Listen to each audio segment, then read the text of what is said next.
Hi, my name is Gordy Hogue, and this is Community Connection. Each of us have stories that help us understand each other and help to bring our community closer together.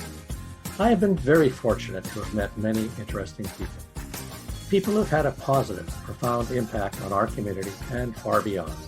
People who've had incredible life experiences and fascinating stories. Community Connections is about these people and about their stories. I'm sure you'll enjoy meeting these amazing people as much as I have. Thank you. Please enjoy. Welcome to Community Connections. My name is Gordy Hogue, and today's guest is extremely community-minded, a very successful businessman, and someone who cares passionately about the value of education, of sports, and of our economy's ability to support the services and businesses that make all of that possible. Welcome, Russ Smallick. Thank you for being our guest. How are you doing this morning? Doing just fine, thank you. Good for you. And you're looking just so beautiful this morning. I've just been to the beauty parlor. It really worked well. Can you tell me a little bit about where you were born and how your life has evolved over the very few years that you've been alive? All right. So yeah, I was born in Vancouver, and my folks moved to Kelowna in 1949. My dad had been an instructor in the Air Force for the Commonwealth Air Training Program all over the prairies, and went to UBC after the war from on a veterans kind of a program of some sort, and became a pharmacist, moved to Kelowna in 1949, and I became the eldest of 6 children and grew up in Kelowna, and didn't do all that well in school, but I sure as heck played a lot of sports and had a lot of fun, and was an adventurous kid. And we all were in the little town of Kelowna at the time, growing up in the 1950 and onwards. And then you went to school there, then off to Simon Fraser, and yeah, I did, Gordy. I went to Simon Fraser only because one of my good buddies that I chummed with in high school said he was going to Simon Fraser, and I didn't know anything about Simon Fraser, anything about university at all. And I said, well, I'll go too. So the both of us ended up coming down to Vancouver and went to Simon Fraser for 1 year.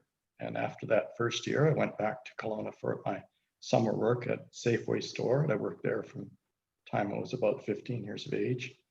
And I was recruited during that summer to go to work for a local accounting firm, because during the sports side, being involved with lots of various sports, would it be anywhere from the physical stuff of ice hockey and soccer and so on, to the roaring game of curling and that sort of thing. A lot of the people that I was involved with were older than me, and they'd all started their careers, and I came back from university and was recruited to come back to start with the accounting firm, a local accounting firm. And I spent 5 years there articling, graduated finally in 1972. And during that time, I was, Ritchie Bros Auctioneers was a client. And the Ritchie group at that time was tiny, tiny little company. They had two-person head office staff. And when I graduated, I had spent a lot of time with Dave Ritchie during the time, and being groomed by David and taught a whole bunch of things about business that I had no idea about. And Dave recruited me the day I graduated. He recruited me to come to Vancouver, move the head office from Kelowna to Vancouver, and I would head up the office and we'd go from there. And I did. In 1973, I moved to the Vancouver area. And that's how my Ritchie Brothers career started. How did Ritchie Brothers get started? I understand they had somebody suggested they try a small auction with a used clothing, a store of some sort that they were running. Yes, they did. The Ritchie boys, there actually was 4 Ritchie boys at one time.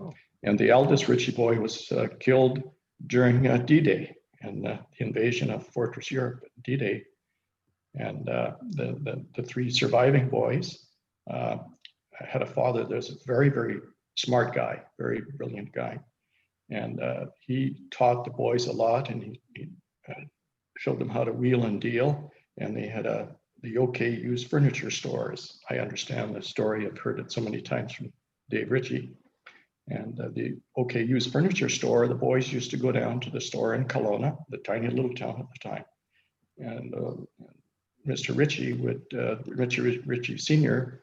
would then, they'd watch and they would freshen up the showroom all the time by moving furniture around so the inventory didn't look stale. They had ability to watch the dad. And my mother was a customer of the Ritchie OK Used Furniture because they couldn't afford anything except for used furniture. And of course, she'd go in to buy something for 25 cents and he'd load her up and she would spend 40 cents at the store. That's what the boys grew up watching Mr. Ritchie Sr. doing the business. So when you moved to Vancouver and the office in Vancouver, what was your role there? And can you talk a little bit about how Ritchie Brothers grew out of that? Yeah, well, my role was to head up the office, of course, but I get back again. I should tell you how the Ritchies got in the auction business. And at the time, they had no money at all, and they had arranged a bank loan. But to them, the bank loan was you just had to pay the interest. There was no requirement to pay any principal. And they were quite shocked when the banker called one day and said, you need to make a loan payment of the principal amount of about $2,000. Well, they didn't have $2,000. So as Dave Ritchie tells it, there was an old auctioneer in town that had retired, and they knew him as all sort of a lot of elderly gentlemen would come into the store all the time to see the Ritchie boys and enjoy the company and the characters that they were. And the old auctioneer said, I'll help you pick out a couple $1,000s worth of merchandise that you have in the store, and you can have an auction and raise the $2,000 instead of borrowing it from everybody and paying all this interest you're paying. And that's how they got in the auction business. And Dave Ritchie tells the story that the very first item in the auction was a pulley block, a rope, wooden pulley block. And the Ritchie boys had paid $50 for it. And the auctioneer said, who will give me $5? And the first hand that went up to bid the $5, he sold it. And the Ritchie boys were in a state of shock. Oh my God, we're never going to survive this auction. He said, but during the sale, there was a piano sold for $290 that they had been asking $190 for in the store. And that's how they achieved their $2,000. And that looked pretty good. And then in 1963, the Ritchie boys made a big breakthrough and had a novel concept in the auction industry by providing a guarantee of proceeds to a consignor. And they had a sale in Radium Hot Springs in British Columbia at the end of a road building project there for a firm that allowed the young boys to provide a guarantee. That could they have ever made the guarantee good? Who knows? But they had a successful auction, and that was the way the Ritchie Brothers started and became a trademark of Ritchie Brothers all the way through. So when I moved to Vancouver, after spending about most part of my 4 years at KPMG with Dave Ritchie and John Ritchie and sometimes Ken Ritchie, I was quite familiar with the organization and how it worked. And moving to Vancouver was a big step because from Vancouver, you could do business and you could commute and you could get to places where from Kelowna, difficult to get to anywhere at those days.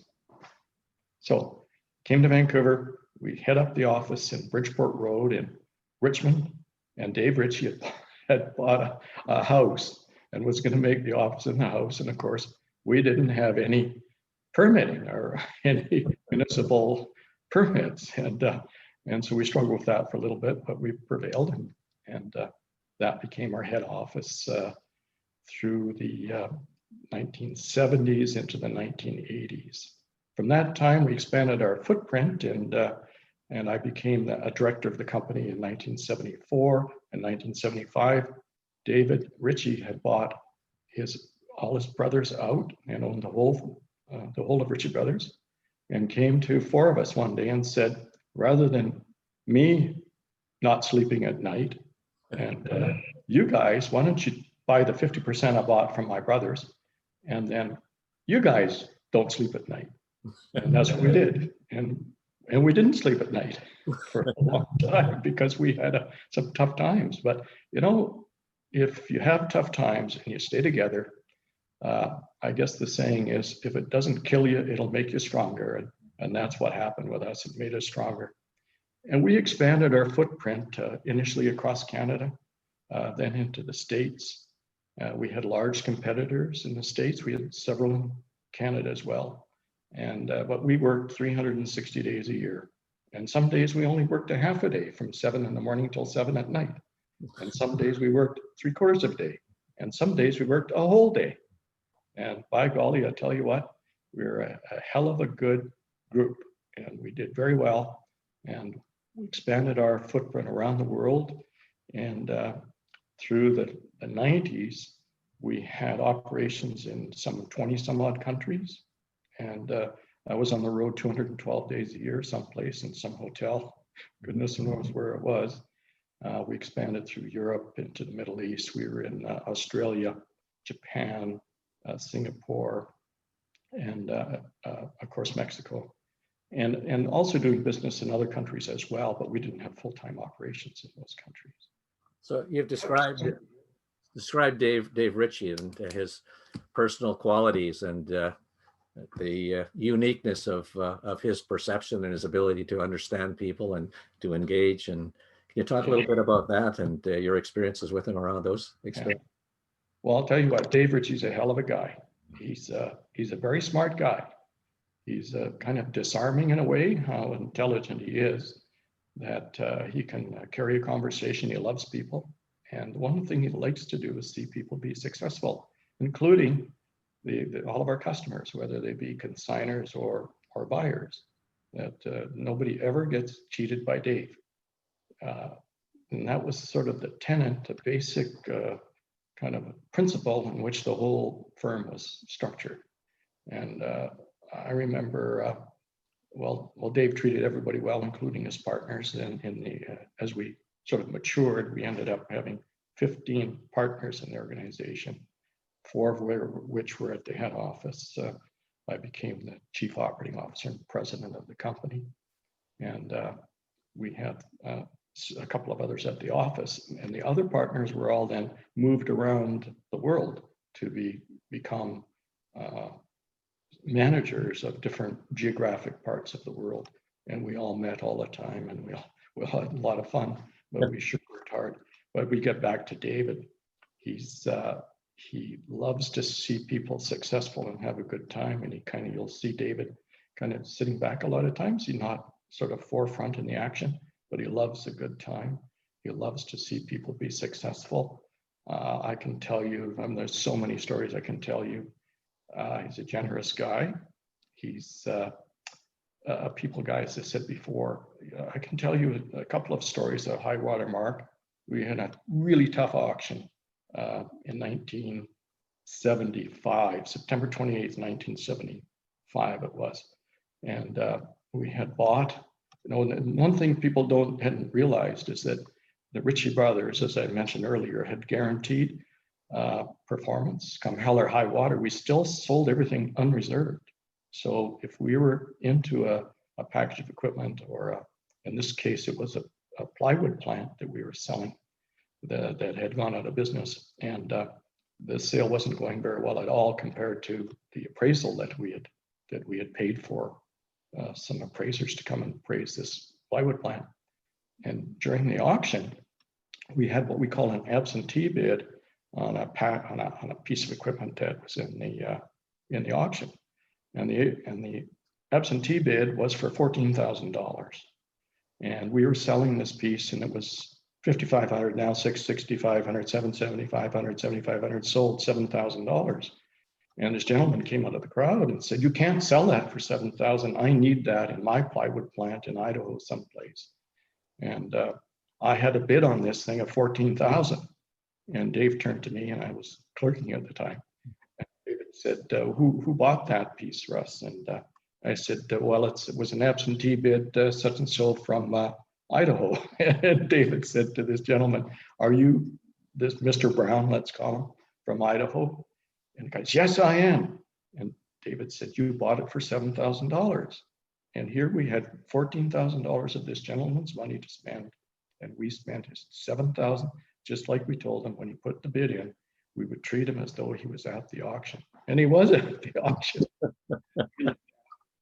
So, and never cheated that gentleman. We were having a tough day, toughest day we ever had, actually, financially, in all the years that I was involved with business.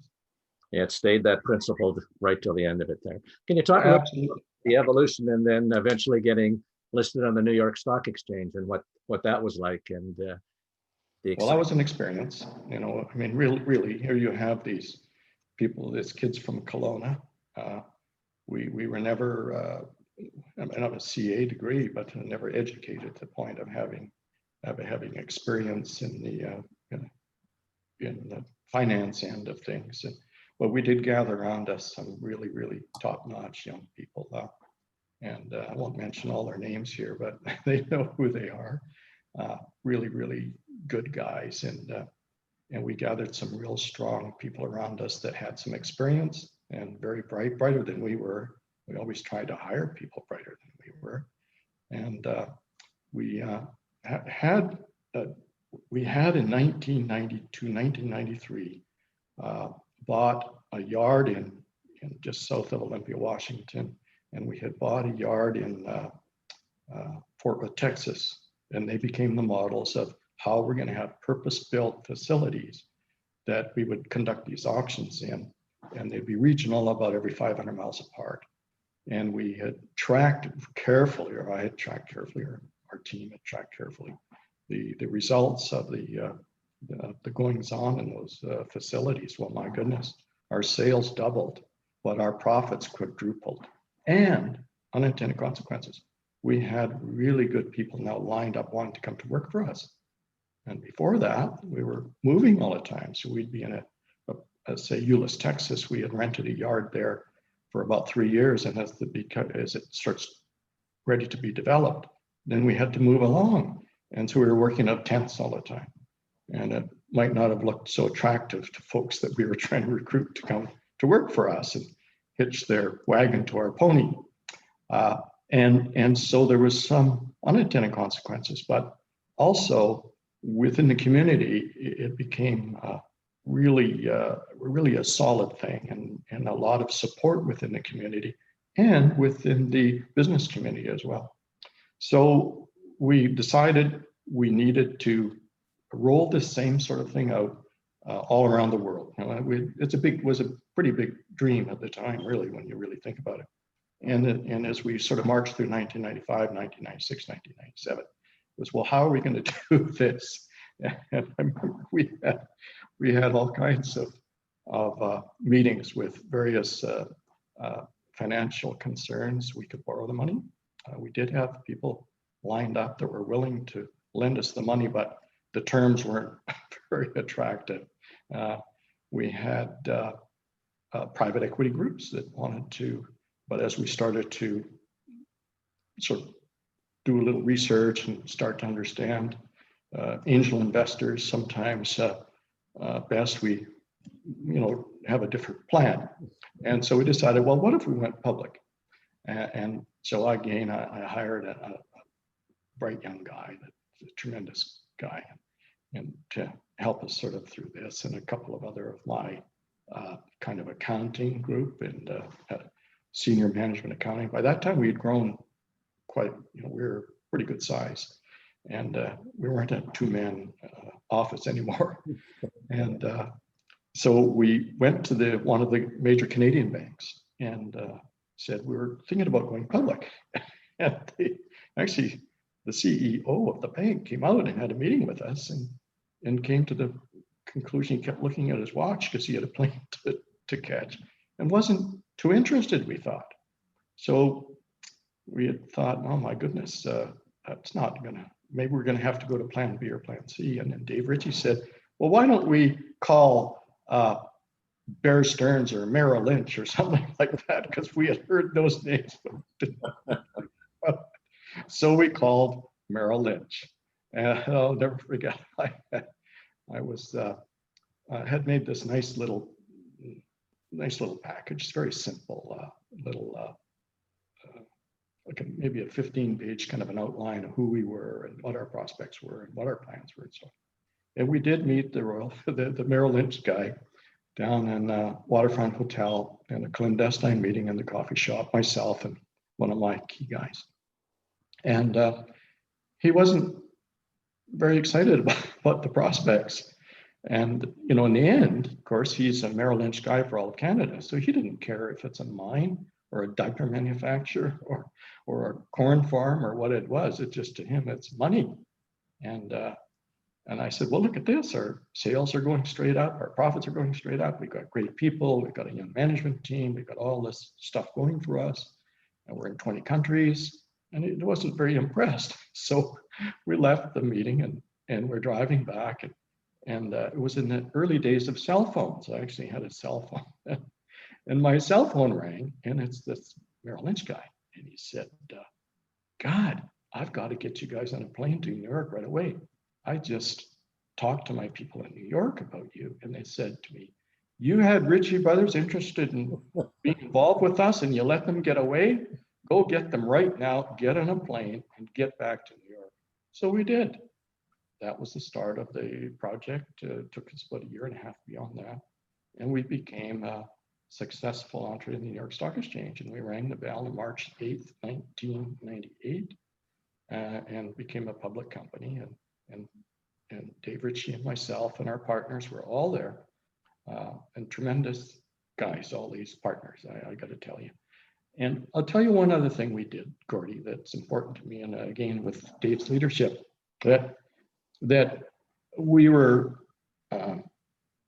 wanted that all of the staff we had worldwide to participate and enjoy the benefits, let's call it, of the time they had spent and the work they'd done. And they'd be all paid well, but my goodness, here was an opportunity to go public, and there may have been, you know, something that was more beneficial than it had before. And so we had made it our plan that every person in our company, every person, the person that answered the telephone in the front office in one of our operations in Toronto, right to the president of the company, and everybody would get shares in the company or 10-cent options. So you got an option for 10 cents. And I can tell you that people in New York thought we were tremendously naive, and they told us all the people that come to us that are naive like you guys, they didn't quite say those words, but we got the message, that they all want to do that, but you're in 20 countries. You've got staff all over the world. The rules and regulation and tax implications of what you're trying to pull off here is humongous. It's very costly. Don't bother. Just give people some money and don't bother doing it. Well, I'll tell you what, Gordy, we did it. We did it. We're one of the few companies from what we were told, that really ever accomplished that going on the New York Stock Exchange. And as far as I know, Gordy, as well, we're only the second Canadian company to ever go directly on the New York Stock Exchange without going on an intermeeting like the Toronto Stock Exchange or some other stock exchange. So it was a very successful, we did a road show for 2 weeks. We were all over the US and Canada, presenting to the Bear Stearns and the Wellingtons and fiduciaries and all of them. I was in the World Trade Center up on the 86th floor and all of these places with here in Boston, New York, all over the US. We were on jet planes and we were selling 3 million shares. I wouldn't say we were selling. The company was offering 3 million shares in our IPO. And they were priced at $17, if I remember. So it was only a $50 million deal, which was quite tiny. But we had 26 million shares ordered, and we were only selling 3 million. And it was a really successful offering. The trading started at, supposed to start at 9:30 in the morning on a Tuesday morning after we priced the deal on the Monday evening. Dave Ritchie and myself and our team was there pricing the stock. And then when the market was to trade on 9:30 in the morning, there was no trading of Ritchie Brothers because market imbalance. Everybody wanted to buy, nobody wanted to sell. So they couldn't start trading because they had no sellers. And they finally opened the market at 21, I think 21 and an 8, if I remember, because they had a buyer who was a tremendous, how shall I say, he was an investor that was really keen on the company, and was a Canadian-based investor that had a lot of funds of pension money from across Canada that got what we were doing. And he put an unlimited order in for 21 and a 16th, and it didn't give him a single share. They opened it at 21 and an 8th, but he chased the shares all day long. And I think it ended up at the end of the day trading at about close to about $24 US. So the story of being public at Ritchie Brothers. That's a great story. And so this young people out of Kelowna make it to the New York Stock Exchange, and the valuation now of Ritchie Brothers, what is it, about 8 billion or something in that range? Well, Gordy, I got to tell you today, it's just, we're here, it's right today, we just had the US election. I mean, you might be showing this thing 25 years from now, so I guess we put a time tag on this thing. So today is November the 5th, 2020, 2 days after the Trump-Biden show off, and we still haven't got a firm number. But as of this morning, Gordy, Ritchie Brothers valuation on the stock exchanges. We interlisted in Toronto, by the way, about 5 or 10 years. So we're both on the New York Stock Exchange and the Toronto Stock Exchange. And the value of the company today is over 9 billion Canadian dollars. What a great success story. It's a great success story. And Gordy, I got to tell you also that we have paid tens and tens and tens of millions of dollars, probably hundreds of millions of dollars in taxes. We also, as the firm, we've collected and remitted all around the world sales taxes, VAT, GST, PST, ABC, XYZ, the taxes and the government compliance and everything you have to do. And we're now operating in about 30 countries. Now, I retired in 2002. I stayed on the board until 2008, and Dave Ritchie retired in 2004, I think it was, and left the board pretty sort of concurrently with that. And I stayed on the board for a better transition through 2008. So I have not been involved with the company other than knowing some of the old timers that I can pick up the phone and just reminisce a little bit, which I still do from time to time, as does David. Yeah, but you've started the Smallick Foundation. Can you talk a little bit about what's happened with that and the number of people you're supporting, and some of the kids at some of the inner city kids and the schools you've adopted in Surrey? Sure. So in the early 90s, as our children and as my wife Ellen, we were our children. It was always understood they were going to go to post-secondary school of some sort, whether it's a university or trade school or something. It was just not an option to not do that. So our children were always knew they were going on to some sort of post-secondary education. As we saw their friends from time to time when they were in 10th, 11th grade, and we had 4 children, and so we had a multitude of different age friends that they had. But as they would go through 10th grade, 11th grade, we'd quietly say to the children, friends of our kids, what are you going to do when you finish school? And we, without embarrassing we'd be a sidebar, we wouldn't want to embarrass our own kids. And so we would invariably get to the stage, particularly where there's a single parent involved, that this young person would say, well, Mr. Cmolik, I've talked to my mom and we can't afford to go to university. And so we would say, well, what if could we get together with your mom and have a discussion? Maybe we can help. And so we did, and we got involved to start to help some on an ad hoc basis, nothing formal, some of these young people. And So as they went through school, we would fund their schooling and books and tuition and so on, and maybe the odd other thing, depending on what was going on. There was nothing too formal.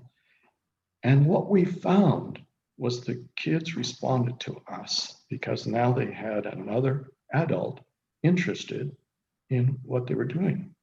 And it was really a magical thing and important to us to see these young people now blossom that otherwise maybe they still would have done something, but they certainly blossomed. And I remember one of the young ladies, funny enough, Gordy, I saw her last week, and that's 30 years ago that I helped that kid through school. And she came and saw me last week here. And she's done very well, and I'm very proud of her. But so we get back to this foundation stuff. So after retired and left the board in 2008, I had a lot of Ritchie Bros stock still, and the shares were doing really well. And we decided we'd formalize what we'd been doing previously with these young people. And we set up the Smallick Foundation, and I funded it with Ritchie Bros shares. And it's quite we're well funded. We actually set up a second foundation later called the Ocean Park Foundation, that because we wanted to do other things as well, but the Smallick Foundation was running so well.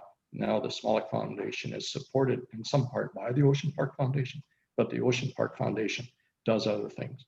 We have on the board volunteers. We have one full-time person and one part-time person, and we try and squeeze a dime out of every nickel that we spend. And the idea is, on the one side, we have scholarships for British Columbia kids that have lived here since 5th grade. So at 5th grade age. And the kids that have met adversity, and there's a lot of single parent young students that we have. We have a selection committee. We run it like a business. We have a board, we have committees. I don't sit on the selection committee, Gordy, because I don't, it's a tough thing. Yeah, we have 150 applications a year. Each student at this time is awarded a $40,000 scholarship, worth up to $40,000 over 5 years, reimbursing books and tuition, and they can go to any university they want. We have them going to, of course, BC at UBC, Simon Fraser, UVic, University of Thompson Rivers. We've got them in Prince George, but also University of Calgary, University of Toronto, McGill, Dalhousie, right across the country. And right now we have 90 kids on scholarships. And every one of those young people is assigned a mentor. We have 200 volunteers, and we got tremendous support in the community. We don't ask for any money. It's a matter of public record. You can easily look up and see our website. I won't throw the number out here right now, but we're well funded, Gordy. Today's days, as you know, this pandemic going on, I'm getting calls damn near every day with nonprofits that are not funded, that have made commitments and are trying to scrape together enough to look after them. But we have done it. We're funded and we're looking at it. So that's on the one side, Gordy, is we have these students, and then we have an alumni group who have graduated, and they're now, our plan is those will come on and carry this for many years to come. And they have already started to come back and become mentors and members of our committee, and hopefully they'll become board members over time. So that's on the foundation end. On the scholarship, the other is the inner city school in North Surrey, the Lena Shaw Elementary School we're involved with.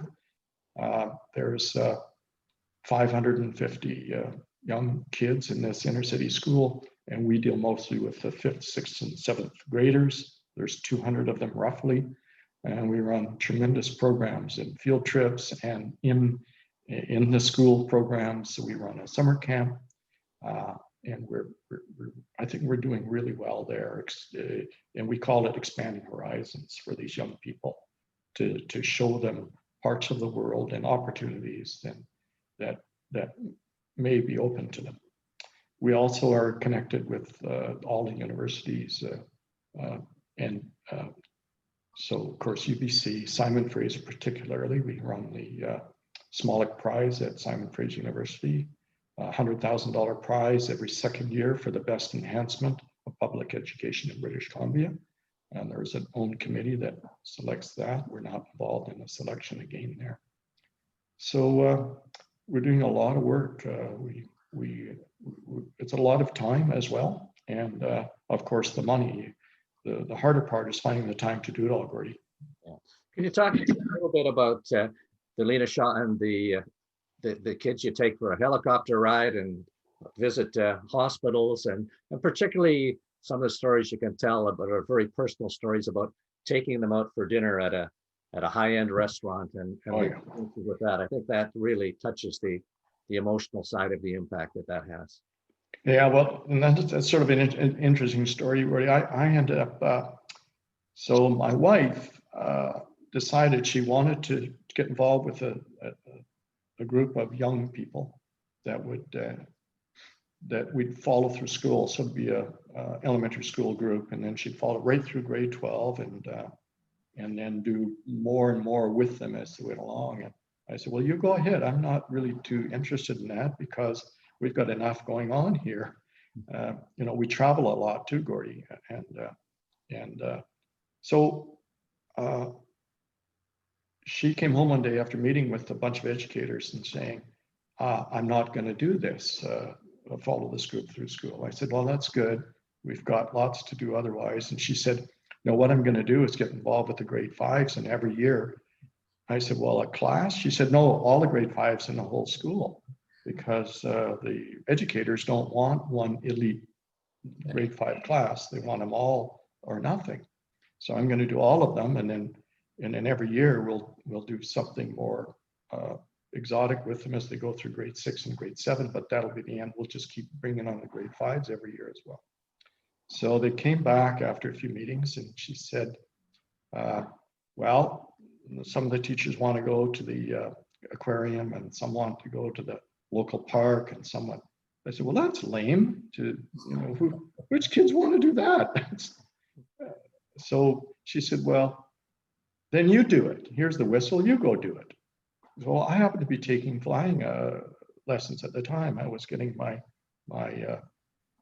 helicopter license, and I was in ground school. And there was one older guy there with me, and the rest were all young people. And he said, well, there's this thing called COPA, Canadian Owner Pilot Association. I bought a helicopter and was learning to fly it. And he said, there's this COPA that has already a CAN package that you can take out, and you can, the insurance is all there, the procedures are all there, and so on. And there's lots of guys in the community here at Boundary Bay Airport would love to be involved. So we started this aviation day for these grade 5s that come from Lena Shaw Elementary School. Well, my God, it was tremendous. And it still is going on. And so the grade 5s come out to Boundary Bay Airport. We have 4 stations. We have the flight line to go flying. They all go flying. We've got 7 aircraft, all volunteer. 2 are mine, 5 others. And they get a flight. There's the simulators. They get in a live simulator, the genuine thing. They got the global helicopters there for them to have a static display. They're in the control tower. They get up in the control tower, Gordy. Try and do that anywhere in the world today. Yeah. They get up in the control tower to see their friends and listen to the controllers talking to the pilots and see their friends taking off on the runway. And we have a station called Wise Choices, which is managed by a couple of Surrey firemen, tremendous guys. And that is the key thing that we built the whole program for, is to talk to the kids about making wise choices. And it's choices every day you make that's going to affect you for the rest of your life, not even just in terms of education, but in terms of who your friends are and what you do with yourself and drugs and gangs. And our mantra is, stay away from the drugs, stay away from the gangs, and look after your mom. That's kind of part of the mantra we have. And we pound that again and again with these kids. And it's a really, really good program. And then we take the kids to BCIT Aerospace and they get a tour of that we show the avionics shop, the if you don't be a PCIT by Vancouver International Airport, they've got a huge hangar there with aircraft in it. The kids get all through those aircraft and then into the engine turbine shop. And that's exciting to me to see these engines and the turbines and so on. And then we take them to a gourmet dinner somewhere in the local area. And before that, the week before that, we've had a manners lesson at the school in the gym, and the teachers are tremendous. They all are helping with this. These young grade fives are taught manners and how to eat in a public setting. Well, you know, Gordy, some of these kids had yet to eat with a knife and fork. And we bring in a luncheon. It's very simple. It's usually a pasta and a salad and so on. Then we have the little boys stand up and seat the little girls, you know, push the chair in, and there's a little, you know, there's a little learning goes on there. And then we have usually the principal and I will sit down and make a bunch of blunders about things you shouldn't do when you're eating in a public setting. You'll be perfect for that. That's right. We know all about that. And so by the time that we have these then kids go to this real life setting, they're tremendous, Gordy. They are first class. The manners are perfect. They're respectful. There's no running around, but they're having a good time. And Gordy, I got to tell you that sometime that young grade 5 kid is going to have when he's 20 years of age, he is going to take some young lady out on a date, and he's going to remember, and she'll remember that time. And I think it's really good. And wow. Ellen was the author of that. So we do that. We also, every year, but this year with the COVID we've got going on, we have a Peace Arch hospital tour, and we have every department head at the Peace Arch Hospital comes out on a Sunday for 4 hours on their own time to man that station where these people are, and the learning that these things do. There's some folks there with medical imaging, a day surgery to go to. You know, it's all carefully done, so the privacy issues and all that sort of thing are all looked after. The hygiene is all looked after, and the kids come away from that. I've seen young grade 5 girls that light up watching in the lab, that they're going to be future medical practitioners. I'm sure they are. The things they see there, it's a tremendous. Then we go and take the kids to some fun thing like a Circus du Soleil or ice capades or something like that, an orchestra thing or something, and then to one of Vancouver's finest restaurants, the La Terrasse restaurant downtown. It's one of Vancouver's finest Italian restaurants. They closed the restaurant for us, Gordy. We have 100 people in there, usually about 60 grade 5s, and then we have the dinner, and it's a really magical evening. The kids are home by about 6:30, and it's a great thing. We now have also a summer camp, and the summer camp is at Simon Fraser. And what had happened, Gordy, the kids would come, the grade 5s would come, and they're good for the week. They come in the morning, and we walk to school from the Lena Shaw School. We walk to the Simon Fraser University there, that they provide the space for our camp. The grade 6s would come, the grade 7s would come for about 2 days, and then go to the mall. Yeah. They tell their mom they're going to the camp, but they end up at the mall. And the grade 6s would come for 3 days and go to the mall. So we started this little program, giving these young people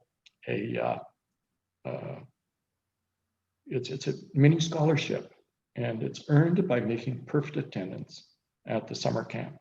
But you can only earn it if you've made perfect attendance for 5 days. And the grade 5s is $200. The grade 6s is $300. The grade 7s is $500. So at the end of 3 years of camp, a young person can earn $1,000 scholarship they can cash in their first year of post-secondary. And they are starting to cash in now, Gordy. It's been going on long enough. So our grade 5, 6, and 7s are now going to post-secondary, are now calling on us to fund their $1,000, and it's the best $1,000 we've ever spent. It's a wonderful story. And I see that we're running out of time here. So Russ, all the wonderful contributions you've made to our community and to our province, is there something that stands out in your life that growing up and getting to this point, is there something that you think really motivated you to have that sense of caring and commitment that's out there? Is there something in your life that sticks out that would have motivated you to have this kind of passion for people? Gordy, I think that anybody's life is such a palette of different colors and number of colors in a rainbow. Our character and who we are is complex. But I can tell you my life, of course, is Dave Ritchie for sure, his brothers as well, all of the partners we had at Ritchie Brothers, the support we got. I got to tell you, I did the deal that lost the most money ever in the company's history. And I didn't get one bad vibe from any one of my partners because we were all in it together and we all supported each other. So it's really important, the people around me in my business as well. I look at myself growing up, and I say this to people all the time too, and I'm sure it's the same with you, Gordy. You look back and there are people that were important in your life and you maybe not know it at the time. And Gordy, I'm sure there's thousands of people that you were really important in their lives and you probably don't even know who the hell they were. But somebody will come up to you 20 years from now and say, I remember you telling me this. You won't even remember. And I actually picked up the phone about, 5 years ago. I mean, goodness sake, Grace, it was 50 years since I had been involved with, when I worked at Safeway store, there was 2 people there that were managers, one in the meat. I was a butcher for a year, Gordy. The meat department manager and the assistant manager that did the hiring, and the guy that hired me and allowed me to learn there and work my butt off, which I did there. I phoned them and thanked them. And that's 50 years after the fact. And you know what they said? Russ, who?